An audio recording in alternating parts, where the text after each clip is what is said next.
about the flex.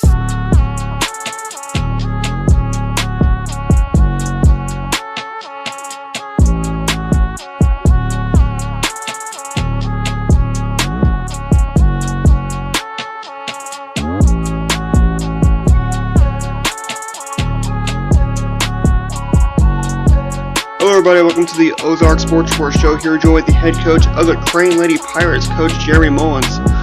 And for today's show, we got a weekly recap to do with the head coach of the Crane Lady Pirates, Coach Jeremy Mullins, recapping their games from the past few weeks to open up the season. Lady Pirates went up to Ashgrove, and they fell to Ashgrove by a score of 64-37. That was on November 22nd. Then the Pirates came home for the Crane Lady Pirate Invitational. In their first game, they saw Monette, and they beat Monette by a score of 53-37. Pirates got win number 2 on the year. That was thanks to a 46-38 win against Greenwood. Pirates suffered their second loss of the season to Hollister. That was a 51-56 loss to Hollister. Pirates rebounded and got win number 3 on the year against Reed Spring, and they beat Reed Spring by a score of 54-36. Pirates came back home. The Lady Pirates actually came back home right before Christmas, and they saw Diamond, and they beat Diamond by a score of 62-51. Pirates went into the Walnut Grove Holiday Classic, and they beat Pierce City by a score of 52-41. So Coach Mullins, going down the stretch from those games to start up the season all the way down to the Walnut Grove tournament, what was the initial ingredient that you had going into those games?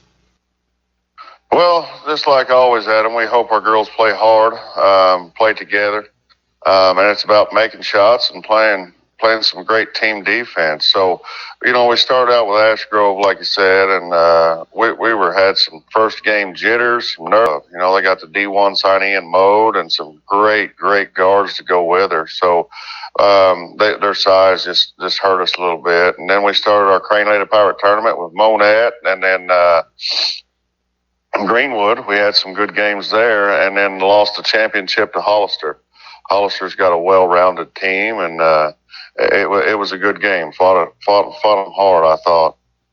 And then Diamond, we shot the ball really well that night. And Reeds, we went to Reeds and played really well, I thought, as well. Not as good as we could as Reeds, but last night we kicked off the Walnut Grove tournament, and Pierce City's big, got a big team, good. They play tough, they're hard, and we couldn't get an offensive rhythm going. We finally upped our pressure a little bit and forced them into some turnovers and pulled away, made a little bit of a gap there late. But so far, I'm liking the direction the Lady Pirates are going.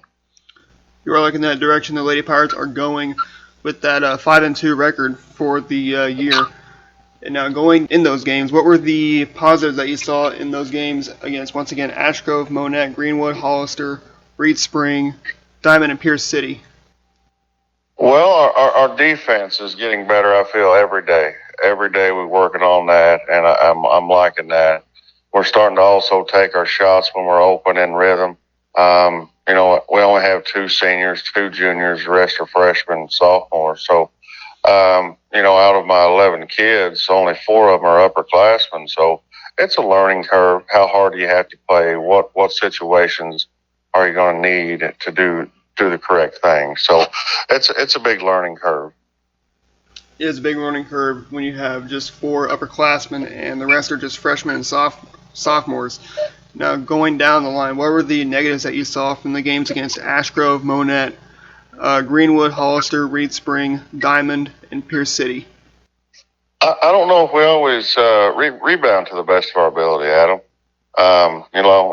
Like I said, we're always going to be undersized this year, and we haven't understood that we have got to do a better job of going and getting the ball on off the glass. So, and I would say shot selection, the time and situation, knowing time, knowing the situation, when to pull that 3, when to drive, when to make that extra pass. So I think it's just a work in progress there.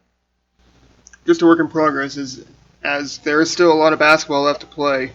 As we're in December, and basketball will end, for the regular season will end in February.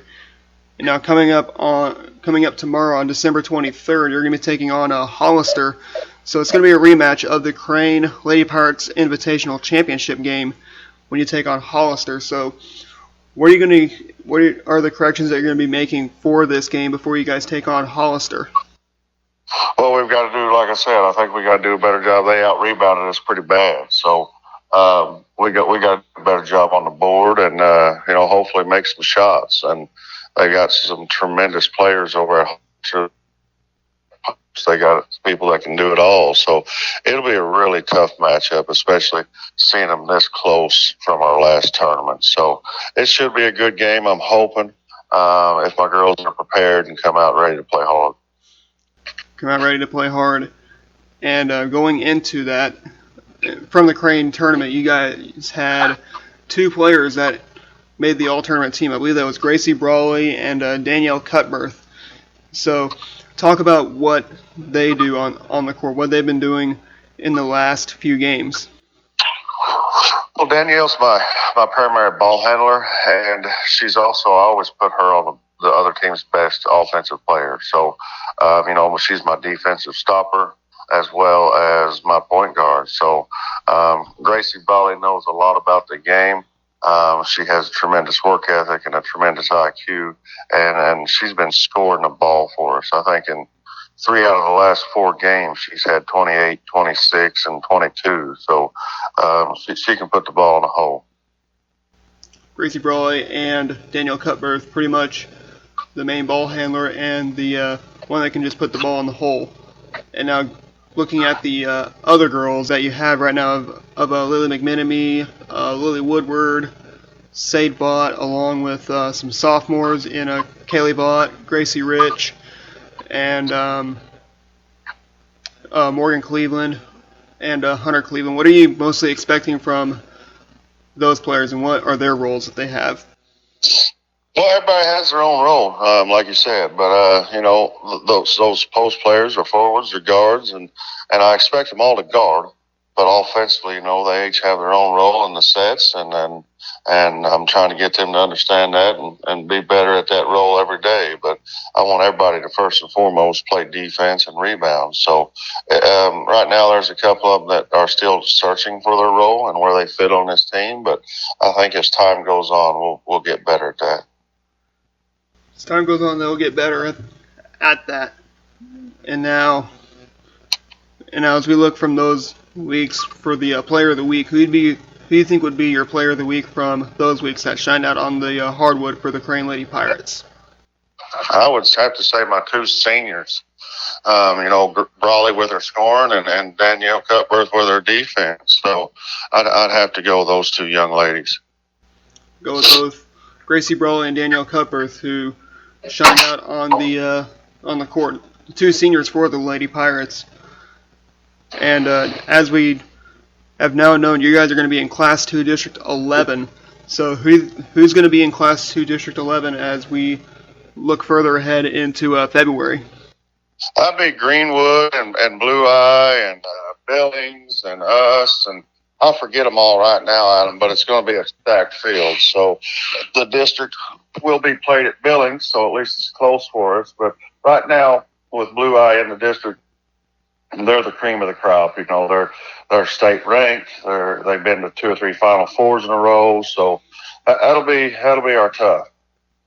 Blue Eye will be the tough, and I'm pretty sure they remember back about 5 years ago, as it used to be where Crane used to be the tough, the cream of the crop back when they won the 4 state championships. Everybody wanted to take down Crane come district time. You bet.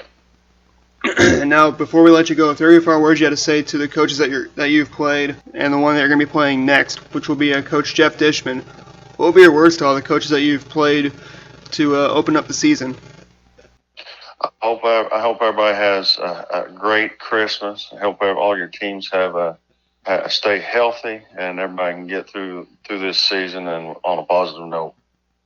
Hope everybody can get through the season on a positive note. And that will end today's show for today. We hope you enjoyed our show. We hope you enjoyed us sitting down with the head coach of the Crane Lady Pirates, Coach Jeremy Mullins.